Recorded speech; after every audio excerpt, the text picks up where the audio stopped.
Good morning, students.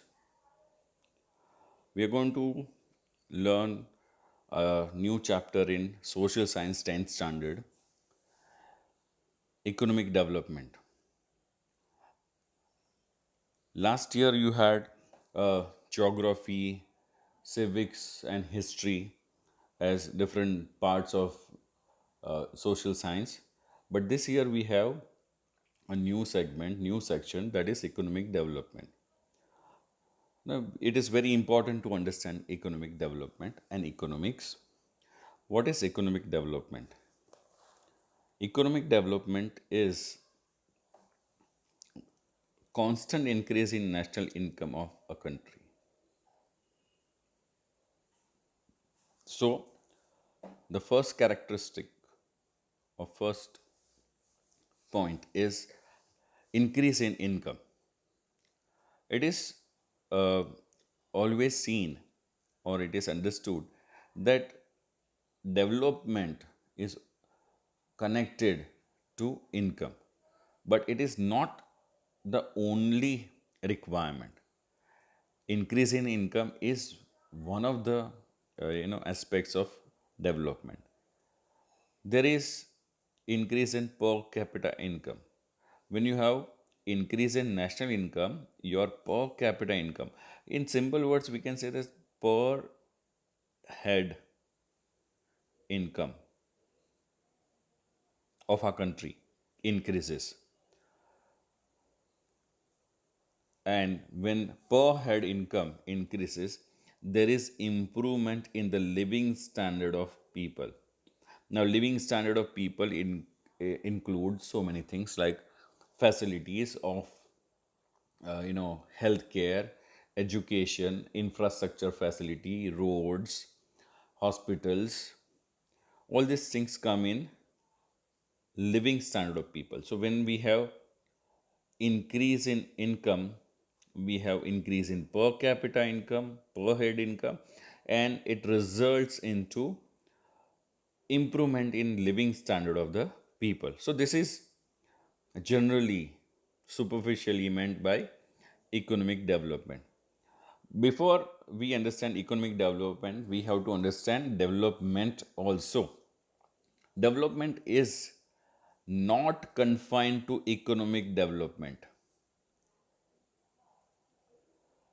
Means development is not only economic development. Yes, economic development is the part of development. Without economic development, there cannot be development. We need money to develop. But it is not the only thing. There are so many other social aspects connected or included in development. It has so many phases and aspects. So, development is not only economic development, but economic development is the important part of social or overall development. Now, we had used in the previous slide per capita income. Per capita income is total national income, whatever we produce in a year, divided by total population of the country, we get per capita income. Sometimes this is misleading, but still it is one of the important factor to measure the economic development. So per capita income is total national income divided by total population of the country. It is, in other words, we can say GDP. You must have heard this GDP, gross domestic product.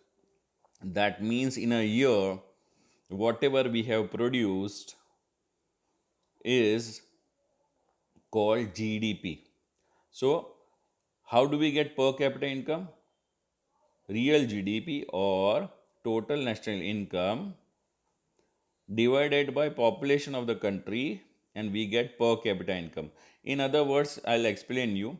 Suppose you want to find out the income per head income of your family. What do you do? Suppose there are 5 members and your income is 50,000 a month. So we can say that 10,000 is the per head or per capita income of the family. So we do this with the country also. Now next is living standard of people.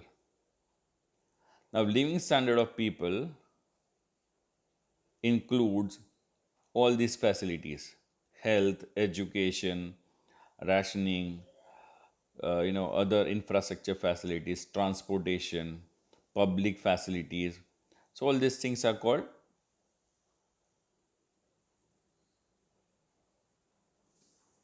improvement in living standard of people.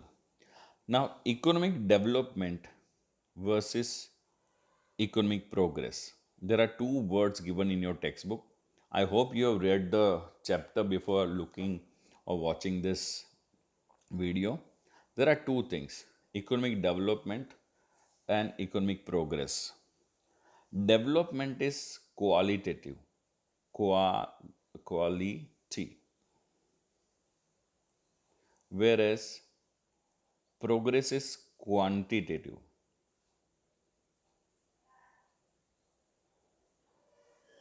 So here quality is measured.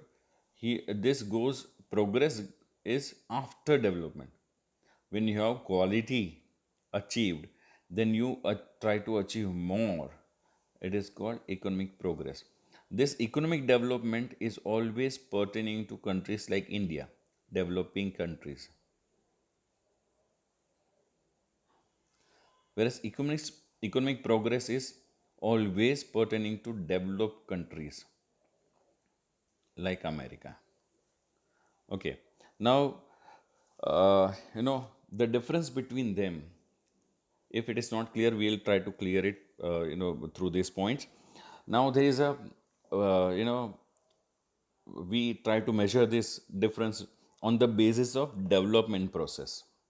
As I told you, economic development is quantitative, while economic progress is qualitative. Economic development is the first stage. Development is the first stage. And after that, what we try to achieve beyond development is called economic progress. Now, second point is according to changes taking place in economy. Now, suppose we increase the production, it is called economic development. And uh, like for example, suppose we increase the production in agriculture sector through hybrid seeds, fertilizers, pesticide, and other measures. If we increase the production in agriculture, it is called economic development. But on the other side, when there is increase in agriculture production because of increase in agricultural land, we try to you know make use of the land to the maximum. We add land and we try to increase the production, then it is economic progress. Now the next point is in relation to developed and developing nation. This you have to understand, and it is always progress and development, or development and progress are used in this context only. Increase in national income of developed country is called economic progress. So when America, US, if there is increase in their national income to 1 to 2%, it is called economic progress. When increase in economic uh, income of countries like India, developing country, is called economic development. So India has got 7 to 8% increase every year, and US has got 1 to 2%. So this is called development. This is called progress. How? Suppose India is at 60% and America is at 70 80%. So India is trying to get developed. So we get developed by 7 to 8%. Growth is 7 to 8%. Whereas America is at the top and they go beyond this, then it is progress. So they have already achieved development, now they are trying to progress. India is trying to achieve development. Are you getting my point? Now, when we are talking about economy, we should know the features of developing economy. Now, when we say a person is poor, so what are the characteristics of poor person? Now, I'm not talking about countries, or I'm not calling countries poor, but they are called in a better way. They are called developing economy. So, what are the characteristics of developing economy? First of all, less per capita income. So, their income per head income is very less. You can see India is at here 99th rank. The top country is Norway. So per capita income is very less. Why per capita income is very less? If you have more family members in your family, then your per member income will be less. So same happens with the countries. There is a population growth, or we can call it population explosion by 2%. So India's population, if we count, maybe let's take 100 crores, and every year 2% increase in India's population will result into 2 crores every year. According to one estimate, before 10 years, every day in India 55,000 children were born. So 2% is not less, it's too much. So population growth of this developing economy like India is 2% or more. And the next feature is dependence on dependence on agriculture. More than 60% of population depend on agriculture for employment, and they generate 26% of the national income. So suppose India is earning 100 rupees, 26 rupees come from agriculture, and 100 Indians are working, more than 60 are engaged in agriculture. So more than half of the nation is engaged in agriculture, but they produce only 26%. Okay, this is the form of employment and production in India. So most of the nation, or more than 60% of the people, depend on agriculture for employment and for production. Now, next point, very important point, unequal distribution of income. We say India has earned 100 rupees. So, this 100 rupees not divided, or the benefit of this 100 rupees not reached to the people of India. Okay, there is inequality seen. 20% people, top 20% rich people, take more than 40% of this 100 rupees. Then comes, I'll skip this middle class, and 20% poor people, they get only 10 rupees from this 100.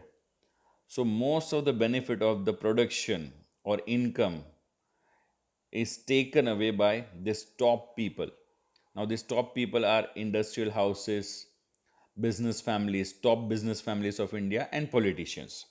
So there can be more income, per capita income will be more, but the benefit doesn't reach to middle class and to the poor people, or people living below poverty line.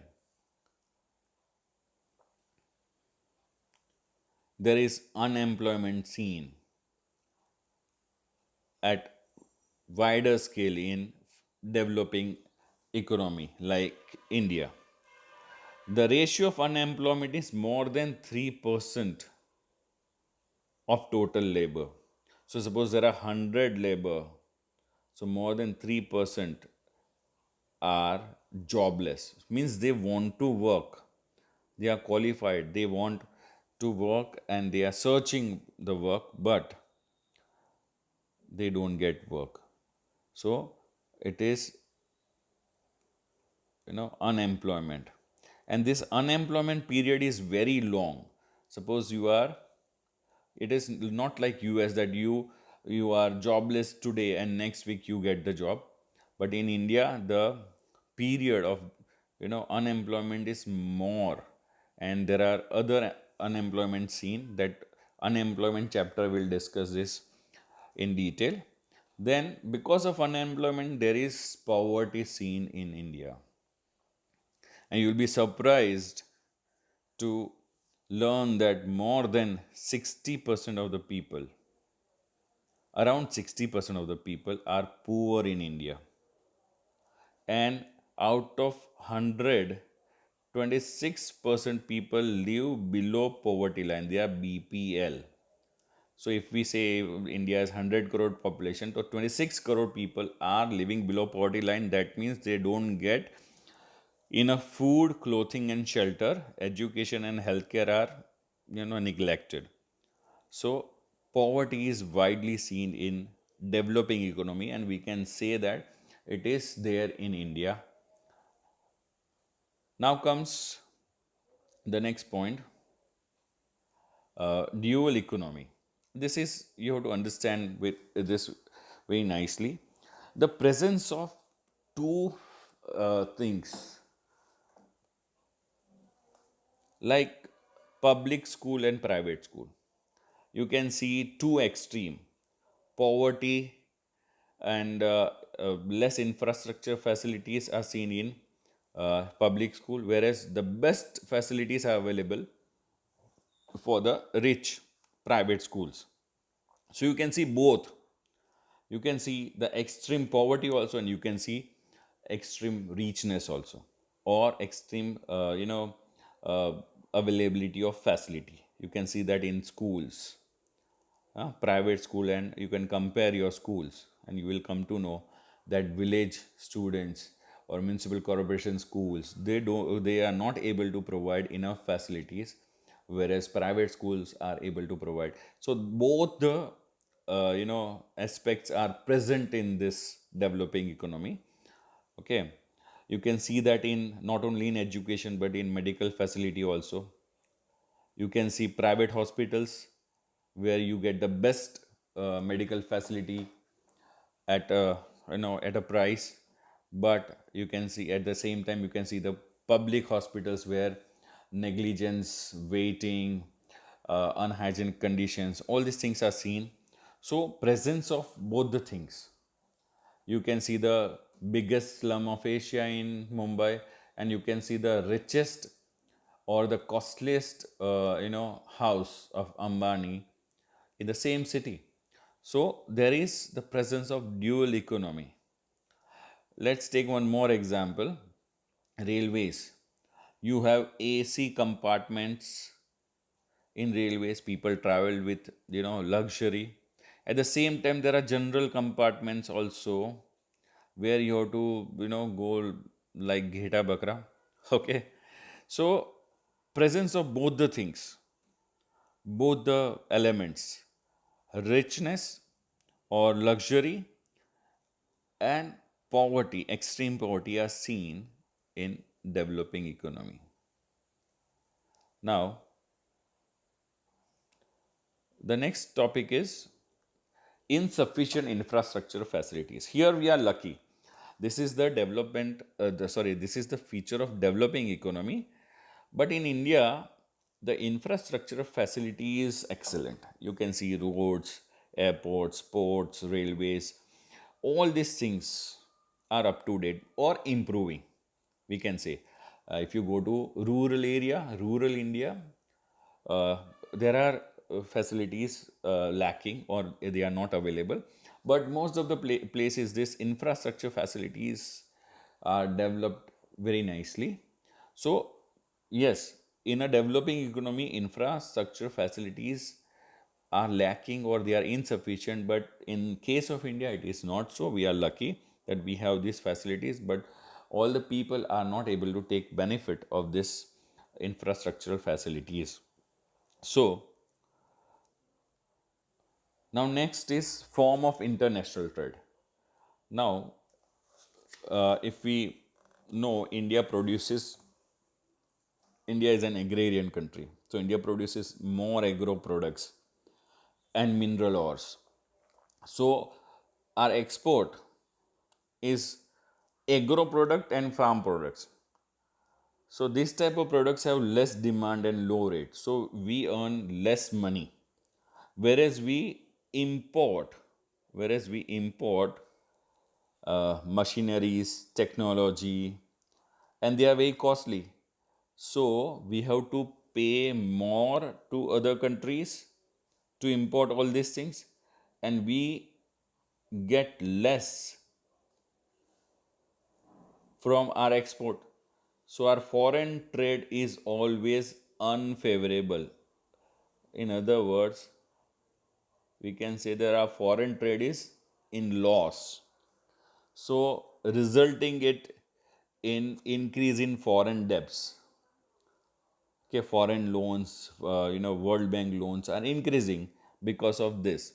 So if we decrease our import or increase our export, our trade will be favorable. So these are the characteristics of or features of uh, developing economy. Now let's see, when we are talking about economy, let's talk about economic and non-economic activity. It's very easy. Economic activity: earning or spending money for the exchange of commodities or services. When you buy services, when you buy things, it is called economic activity. You are doing a job, you are serving somewhere, you are selling something, you are producing something, and you earn money or services or commodity. It is called economic activity. Whereas non-economic activity is, the best example is mother nurturing the child, her child, is the best example of non-economic activity. Or social services done by a social worker is also the example of non-economic activity. Now next is structure of Indian economy. Now any economy will have this structure. There are three sectors: primary, secondary, and tertiary. Here I have mentioned fourth one, but it is not there in your textbook. It is for your understanding. First, let's take primary sector.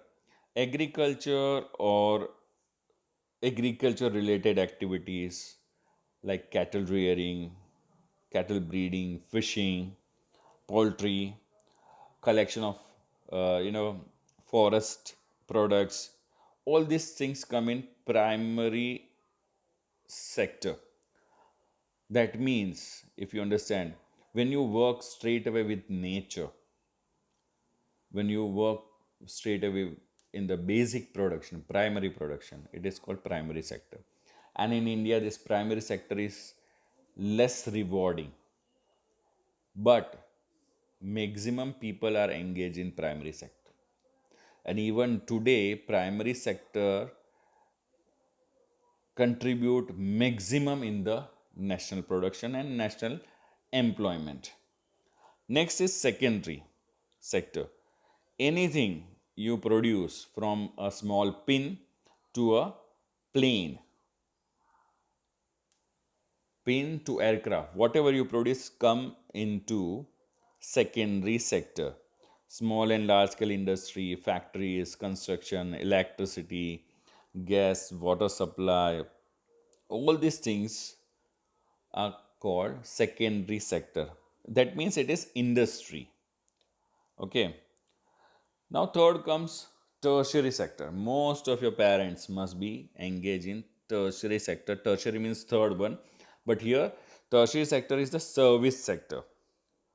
You don't produce anything, you don't give anything, but you provide your services like trade, communication, airways, waterways, education, health, banking. All this come in tertiary sector. Now these three are there in your textbook, and their contribution in Indian economy is also mentioned. Later on we'll discuss in detail, but here just an introduction of these three. Now fourth one is there now coming up in this corona pandemic time. You must have understood the importance of research.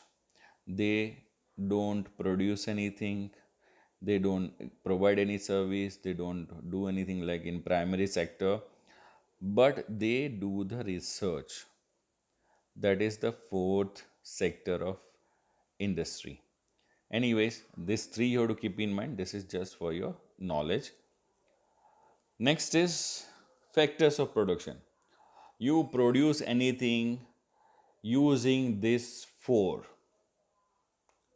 Either or you use land, capital, labor, and enterprise.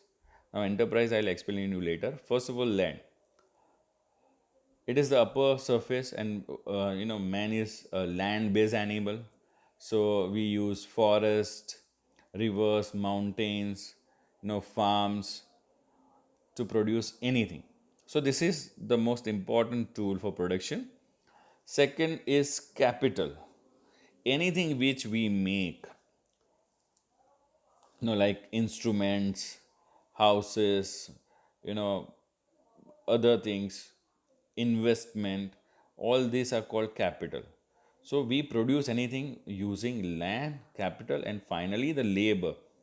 Labor doesn't mean only laborious work like this, but teacher, doctor, professor, lawyer. So when you use your physical as well as mental capacity or skill to gain or obtain money, it is called labor. So all people come in labor. Now the most important is entrepreneurship. Here it is written enterprise, but entrepreneurship. That means this is the person who uses labor, land, and capital to produce anything. So most I always like entrepreneurship. They are the ones, they use these factors, land, labor, and capital for the production. Okay, so these are the four factors of production. Okay, now distribution of factors of production. Now, as you know, as a child, as a human being, we want everything. Wants are unlimited. Whereas resources, we have wants, we have need, and they are unlimited and unaccountable or uncountable, sorry. But resources are limited. We are going to run out of petroleum in few years, in coming centuries. People will not have petroleum. We have used, so our wants are unlimited, whereas resources are limited. So in this case, what happens? We need to order. Order means we have to arrange the order, which is the most important thing, and which are less important, demands. In terms of priority, we have to prioritize our wants. There is scarcity of resource. Wants are unlimited. We have limited resource. So in this situation, we have to make choices. What to produce, how to produce, and for whom to produce. Like suppose from open market we have wheat. Now there are so many options to sell this wheat. Restaurants, open market, or below poverty line people. Suppose if we don't give this below poverty line people or poor people wheat or food grain, they will die of starvation. So we have to prioritize who is more important, how to produce. Huh? We produce in bulk at one time. We have petroleum resource in, reserves in India. Are we going to use them up right now? And in future we don't have anything. Either we want to produce it or no. All these things are prioritized and decided. The best decision will result in economic development. Now we have limited resource, so we have to use them carefully. And when we have limited resource, we are using it carefully. But still, there are places or there are resources like a piece of land. Now this is my favorite thing. Alternative use of resources. A piece of land, suppose we can use this piece of land for constructing house or temple or school or a health center. Okay, so if we use this land, there are many options to use this land. I'm giving you an example. Either we can build house, temple, school, or health center. But if we use land for any of this, suppose we use it for house, we'll not be able to make temple over there or school over there or health center over there. Okay, so we can use it for any of this, not all of this. So we have to decide what is more important. Is it the temple? Is it the school? Or is it the health center? Okay, so we can use this land. So alternative use of resource, we can use this land for any of this. Okay,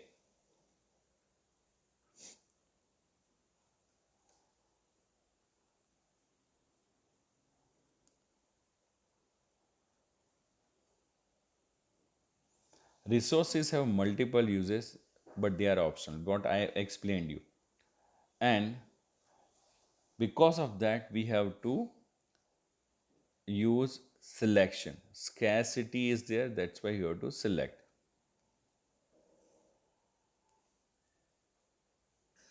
Now, one more time, I'll explain you the same.